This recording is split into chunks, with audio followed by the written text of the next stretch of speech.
Hi. My question is about contrast, and I like your analogy of the buffet and trying, knowing what you don't like. Choices. Yeah. It's choices. Yeah. I like some things better than others. Yeah, so sometimes I feel like I've tried something and it's okay, but there's got to be something better. So then I try other things, and it's not as good as the first thing that I tried. So then I try to go back, and it's gone. Well, let us just say to you, and you may not like to hear this, but you eventually will come to really like to hear it, there's always something better. No matter how good it is, there is always something better. But the philosophy that you're wanting to practice is satisfaction where I am and eager for what's better. Because if there's something better, which means this isn't good enough, then you can't move toward what's better. But in the appreciation of what is, there's always something better. So you just look for the upside in everything. Make the best of everything. Compliment it as much as you can, even if it's not easily complimentable. Either that or just distract yourself in some powerful way. I feel like I often am searching for something better because I think there is something not better often, always, more. Always, always, always. You were born with that vibrational mantra because you are a genius creator knowing that there is more expansion, and you've come for joyful expansion. So when someone says to you, be satisfied with what is, they don't know that they're saying it, but what they're actually saying is, look not beyond what is. And we say, then what they are actually encouraging you to do is just only continue to recreate what is, which will bring you to boredom and stagnation and eventual decline, you see. Yeah, I do get bored very easily, which is why I'm always dabbling in different things and trying different adventures. Let's define what a feeling of boredom is. So you have a very expansive inner being who is reveling in everything that you've queued up. And all of the cooperative components are bringing all of that around. And the exhilaration of all of that is being experienced by the source within you.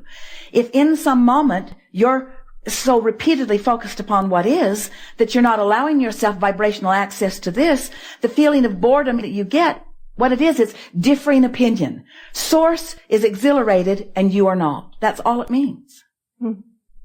A lot of people deliberately hold back. They deliberately hold back from all that could be. And part of it is because you've experienced overwhelmment.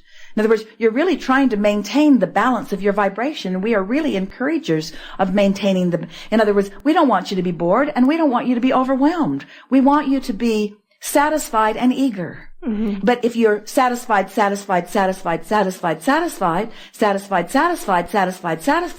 what that really means is you're reaching and aligning and reaching and aligning and reaching and aligning and reaching and aligning. Here's how it works. Contrast causes you to ask for more. So you know what you don't want, causes you to know what you do want, even though you're not articulating it very well. Because you're more accustomed, most of you, to pointing out what could be better or what isn't as good as it could be. So then you sort of catch wind of deliberate creation and you begin being aware of the way you feel. And so you decide that you're going to guide yourself more specifically. So you deliberately make more concentrated focus in the direction of what you want. And you find the relief of it, which feels nice to you, and the exhilaration of it, which feels nice to you. So you start practicing the vibration of what's in the vortex, even though it hasn't manifested. You can't observe it. You can't see it, but you sense it, and you want to feel good. So you make an effort to be happy anyway, and you manage to find vibrational alignment with it. And then, an interesting thing, it becomes less important that it manifests because you're feeling greater ease. And the more ease you feel, the less important it is that it manifests, and then it manifests. You say, well, that's screwy. The less I need it to manifest, the more easily it can manifest. And we say, but think about why. The tension of it not manifesting is keeping it from manifesting. Mm-hmm. The relaxation and the expectation that it will allows it to, you see. Isn't that interesting? So we want to give you a full picture. You know what you don't want, you know what you do want. But first, you're not a vibrational match to that. So you think about it, you talk about why you want it, you try to find the feeling place of it, you manage to find the feeling place of it. You manage to find the feeling place of the presence of it more than the feeling place of the absence of it, and then just like the teeter-totter on the fulcrum, it tips. And as it tips, now you feel even more exhilaration, and then it manifests. And now there you stand in a new vibrational place, because now you have a new vantage point. Now you're observing what you wanted more because now it's there. But you also have now another set of contrasting experiences. They moved, they're vibrationally different, but they will always be another set of contrasting experiences to inspire more from you. So you settle in there, but you're not content with what exactly is for very long. And out of that now comes, I know what I don't want, I know what I do want. So now you're not familiar with that because it's sort of a new vibrational feeling. So you do the work. You think about it. You think about why you want it. You try to find the vibrational feeling place of it. You imagine it. You go general. You do anything that you can to make friends with, to become vibrationally one with this new idea that hasn't manifested, so it's still strange. It's just a new idea until you become a vibrational match with it, and now it clicks into place, and that teeter-totter tips again, and manifestation, it flows right into your experience, and now you have that manifestation, and you also now have a new set of contrasting experiences with which to enjoy and explore life experience. So again, you know what you don't want, you know what you do want, but you're not really used to thinking about what you do want in that way. Is a sort of new vibration, but you want to feel good. You've got the bug of happy now. You know that you want to feel good. You know that you'd rather be optimistic. Now the manifestation is not as important to you as the way you feel. And you've already demonstrated to yourself a couple of times that you can feel good even in the absence of what you want, just with the idea of what you want.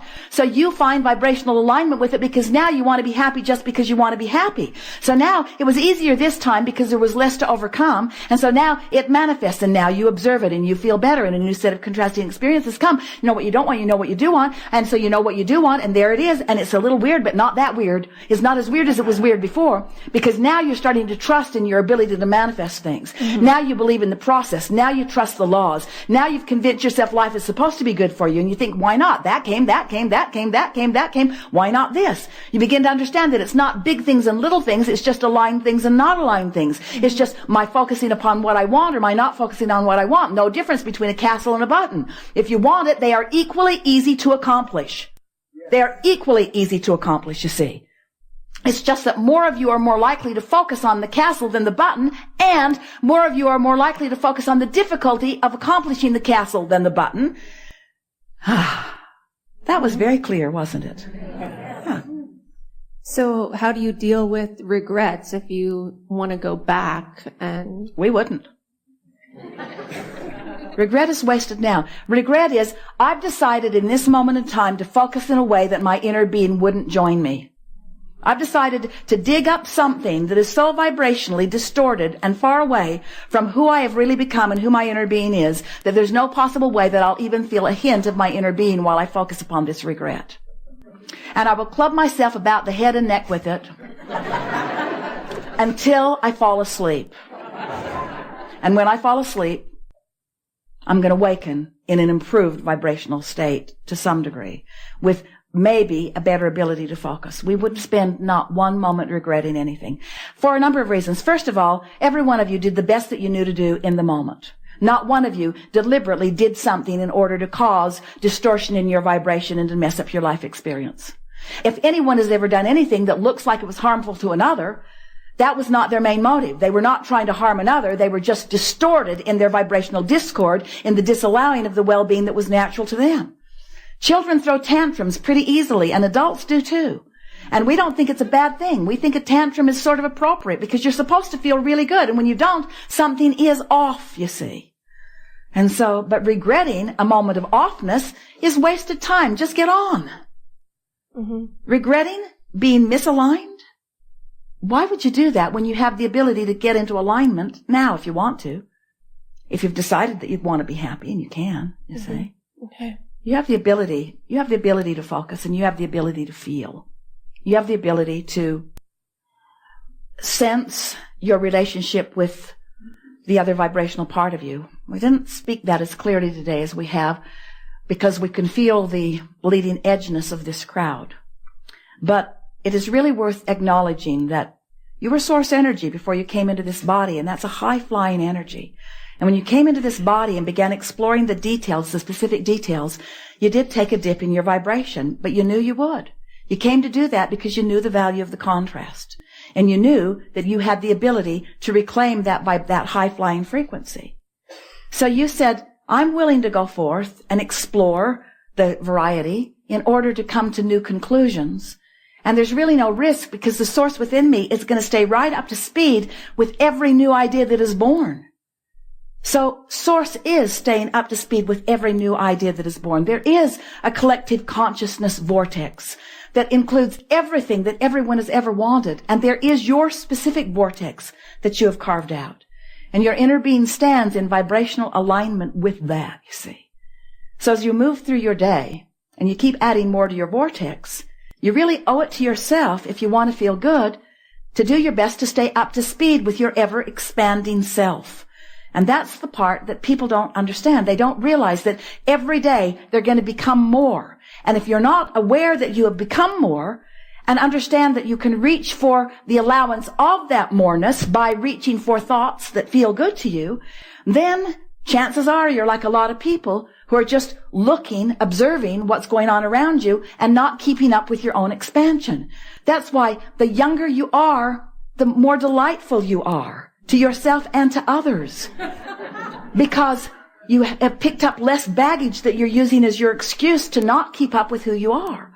But what about someone who is born fresh, who can explore, and who can launch rockets, who is aware of how they feel, who is deliberately keeping up to speed?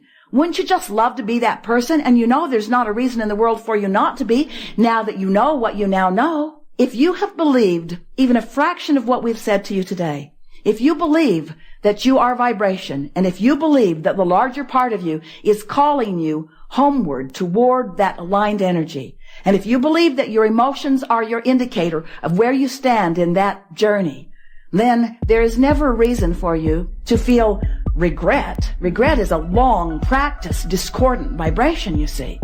You might feel a little wave of not enoughness. You might feel a little wave of discontent. But in the moment that you begin to feel negative emotion, from what you know now, you ought to be able to say to yourself, hey, I know exactly what that means. I just conjured a thought, activated it, got it going in myself, and it is a vibrational opinion that is a far cry from who I really am and what I really want. Now, what is it that I am? Who is it that I am? What is it that I really want? Oh, yeah, I remember now. And if you'll just go general, I want to be happy. I want the world to be a good place. I want us to get along. I want us to be happy. I want the children to be happy. I want us to be playful. I want us to be nice to each other. I want us to appreciate one another. I want to love in the way that I sometimes do. I want to feel love to those people who are looking for love, but I want to feel love to those people who don't even know me or who aren't looking specifically to me for love. I want to be the uplifter that I was born to be, but I want to be the expanded being that I was born to be too.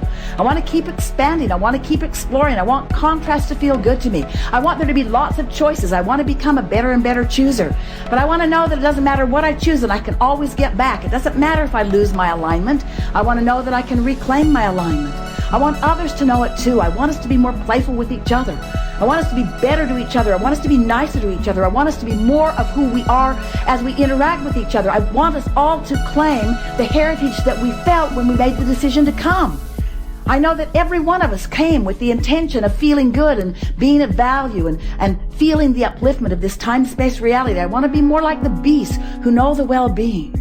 I want to trust in the ongoing co-creative properties of this time-space reality. I want to feel the balance and well-being of this planet. I want to know what the bear knows. I want to feel the fullness of all of that. I want to be a deliberate creator. I want to feel vibration. I want to think a thought and deliberately feel what the content of that thought feels like. And I want to measure the feeling of that thought against the thought that my inner being is having in the same moment. I want to experience the source within me in this moment. I want to believe and know. I want to know that all who have come before me are potentially present with me. I want to gather the collective consciousness of the artist when I paint and of the singer when I sing, and of the musician when I write music. I want to garner the collective consciousness of the wisdom of all the parents of the world when I parent, or the teachers of the world when I teach. I want to receive the benefit of all that we have lived and all that we have collectively gathered. I want to be all that I have come to be, but I want to experience all that we have all come to be. I want to be a physical expression of the source within me. I want this moment in time to be the powerful moment in time that it can be. I want to be all that I have become, not all that I can be.